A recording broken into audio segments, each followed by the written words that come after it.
বাংলাদেশের মানুষ পারে না এমন কোনো কাজ নেই। ঢাকা কলেজে পড়তাম, আমরা চলে আসতাম মাঝে মাঝেই বুড়িগঙ্গায়। বুড়িগঙ্গা ছিল তখন আমাদের একটা মানে বলতে পারেন বিনোদনের জায়গা। এই যে মেয়েরা আমাদের এখনও আপনার ভালো পানি পান না, এখন একটা টিউবওয়েলের পাশে লাইন ধরে দাঁড়িয়ে, এই বস্তিতেই দেখবেন লাইন ধরে দাঁড়িয়ে, কখনো ঝগড়া হয়, মারামারি হয়, কখনো খুনও হয়ে যায়। যে বিষয়টা প্রধান বিষয়, ওয়ার্ল্ড ওয়াটার ডে, বিশ্ব পানি দিবস পরে যে অনুষ্ঠানটা, সেমিনার এবং একটা কিনোট স্পিচ সেখানে দেওয়া হয়েছে, এটা অত্যন্ত গুরুত্বপূর্ণ। আজকে আমাদের মাঝে এই সবার সভাপতিত্ব করছেন আমাদের মন্ত্রণালয়ের সম্মানিত সচিব, যিনি নিজে একজন প্রকৌশলী, মিস্টার মোহাম্মদ শহীদুল হাসান। তার আমাদের পরিচয় দীর্ঘদিনের, কারণ তিনি ইতিপূর্বেও আমাদের লোকাল গভর্নমেন্টের সঙ্গে কাজ করেছেন আগেও, এখন তিনি সচিব হিসেবে আমাদের সঙ্গে কাজ করছেন। সুতরাং তার যে অভিজ্ঞতা, সেই অভিজ্ঞতা আমাদেরকে সামনের দিকে এগিয়ে যেতে অনেক সাহায্য করবে। এখানে আছেন আমাদের মাঝে যারা বাইরের লোক, বিদেশি যারা অতিথি আছেন, তাদের মধ্যে হচ্ছেন mister Stanley, representative of UNICEF Bangladesh, doctor Ahmed Jamshed Mohammad, representative হু, চেয়ারপারসন শহীদুল ইসলাম আছেন, and Mohammad Awal, chief engineer আছেন। সুধীবৃন্দ, আপনারা এমন একটা বিভাগে কাজ করছেন যেটা মানুষের জীবনের সঙ্গে জড়িত। আমরা সবসময় বলি যে পানির অপর নাম হচ্ছে জীবন। এবং ইন্টারেস্টিংলি আমাদের যে পৃথিবী, যে প্ল্যানেট, এটার কিন্তু 4 ভাগের 3 ভাগই হচ্ছে আপনার পানি। কিন্তু মজার ব্যাপার হচ্ছে যে সেফ ওয়াটারে আমাদের বেশিরভাগ ক্ষেত্রে দেখা যাচ্ছে যে সারা বিশ্বেই এই নিরাপদ পানির অভাব রয়েছে। নিরাপদ পানির জন্য কিন্তু অনেক যুদ্ধ বিগ্রহ হয়। এবং আমার এক বন্ধু, যিনি বিদেশে আপনার অ্যাম্বাসেডর হিসেবে কাজ করেছেন, দীর্ঘদিন করেছিলেন, এখন তিনি বেঁচে নেই, জার্মানি কাজ করেছিলেন, তিনি আমাকে বলেছে যে তৃতীয় বিশ্বযুদ্ধ যদি হয় সেটা হবে সেফ ওয়াটারের উপরে, নিরাপদ পানির উপরে। এবং আমরা তার কিছু আলামত এখনই যে দেখতে পাচ্ছি না তা নয়। তাই পানি আমাদের অত্যন্ত জরুরি, এবং সেই পানি নিরাপদ পানি, অর্থাৎ তারপরে আমরা সব কিছু আমাদের নির্ভর করছে। ঢাকা কলেজে পড়তাম, আমরা চলে আসতাম মাঝে মাঝেই বুড়িগঙ্গায়। বুড়িগঙ্গা ছিল তখন আমাদের একটা মানে বলতে পারেন বিনোদনের জায়গা। স্বচ্ছ পানি, নৌকায় আমরা এই পার থেকে ওই পারে যেতাম, নৌকায় আসতাম, পানি খেতেও কোনো অসুবিধা ছিল না। আর সেই পানির কাছেই এখন যাওয়া যায় না, দুর্গন্ধযুক্ত, এবং এটা একটা মনে হবে যে ওখানে গেলেই আপনি অসুস্থ হয়ে পড়বেন। ঠিক একইভাবে আপনার আশেপাশের নদীগুলো, তুরা সমস্ত কিন্তু একই অবস্থা চলছে।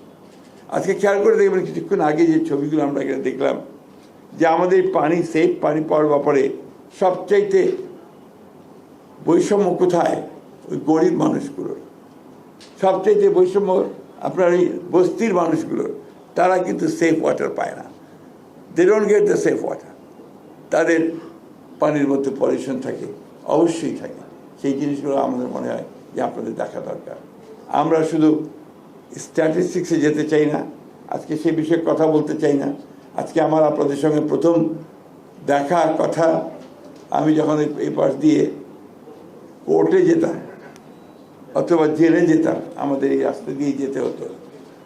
এই বিল্ডিংটাকে মনে হতো যে একটা নান্দনিক ভবন, সুন্দর একটা ভবন। আজকে ভেতরে ঢুকে আমার আবার সেটা আবারও মনে হয়েছে। আপনাদের ভেতরের যে ইন্টেরিয়ার, যে ডেকোরেশন অত্যন্ত ভালো, সুন্দর। একই সঙ্গে এই সৌন্দর্যটাকে মানুষের মাঝে ছড়িয়ে দিতে হবে।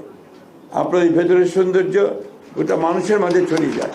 তারা পানি খেয়ে বলুক যে ওয়াসা আমাকে ভালো পানি দিচ্ছে, তারা পানিটা খেয়ে বলুক যে আমি এখন ভালো পানি পাচ্ছি। আমার খুব কষ্ট হয় যখন আমি শুনি যে ওয়াসার এই পানি খারাপ। চিফ ইঞ্জিনিয়ার সাহেব জানেন যে হঠাৎ করে কয়েকদিন আগে পার্লামেন্টে আমাকে যিনি আমাদের চিফ হুইপ, তিনি আমাকে বললেন, ভাই পার্লামেন্টের পানি তো খাওয়া যাচ্ছে না। কেন? এটা একদম লাল। আমি সাথে সাথে ফোন করেছি চিফ ইঞ্জিনিয়ার সাহেবকে, ফোন করেছি সেক্রেটারি সাহেবকে, ফোন করে তারপরে তারা অবশ্যই সাথে সাথে লোক পাঠিয়েছেন, কোথায় সমস্যা আছে দেখার চেষ্টা করেছেন। এগুলো যারা দায়িত্বে আছেন তারা আমরা আরেকটু কাজ করি না কেন, আরেকটু কেন আমাদের যে দায়িত্ব আছে সেই দায়িত্বটা বেশি করে পালন করি। আলটিমেটলি আমাদের তো ট্যাক্স পেয়ারের টাকা দিয়ে সকলের বেতন হয়, আমারও হয়। আমি যে বড় গাড়ি চলে আসলাম এই পয়সাটা কিন্তু আপনার আমার ট্যাক্স পেয়ারের দেওয়া। আপনারা অনেক বড় বড় গাড়ি চলেন, ওটাও ট্যাক্স পেয়ারের দেওয়া। Everything is paid by our people. সুতরাং we must look into that. তাদের প্রায়োরিটিটা তাদের হবে। এই যে মেয়েরা আমাদের এখনও আপনার ভালো পানি পান না, এখন আপনার টিউবওয়েলের পাশে লাইন ধরে দাঁড়িয়ে, এই বস্তিতেই দেখবেন লাইন ধরে দাঁড়িয়ে, কখনো ঝগড়া হয়, মারামারি হয়, কখনো খুনও হয়ে যায়। এগুলোর থেকে বেরিয়ে আসার চেষ্টা করি। আমার একটা বিশ্বাসকে আমার দীর্ঘদিনের আমার রাজনৈতিক আন্দোলন চেষ্টা সব কিছু মিলিয়ে আমার ধারণা, আমরা যদি চাই আমরা পারি। বাংলাদেশের মানুষ পারে না এমন কোনো কাজ নেই। I believe in that. এবং আমি আপনাদের কাছে আজকে সেই আপিলটা রাখতে চাই যে আজকে পাবলিক হেলথ এটা যেন আমাদের যতগুলো সরকারি প্রতিষ্ঠান আছে, জনসেবার জন্য যতগুলো আপনাদের ইনস্টিটিউশন আছে, এটা উপরে উঠুক।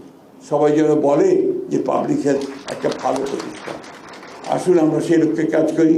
এবং আজকে যারা এখানে এসছেন, I would like to thank the foreign experts and dignitaries to participate here. And I also like to thank the donor countries or the partners that they are supporting this sort of development projects and partners. And I also like to say, request the consultants and the experts in this line that they should also shift their focus from deep water to surface water.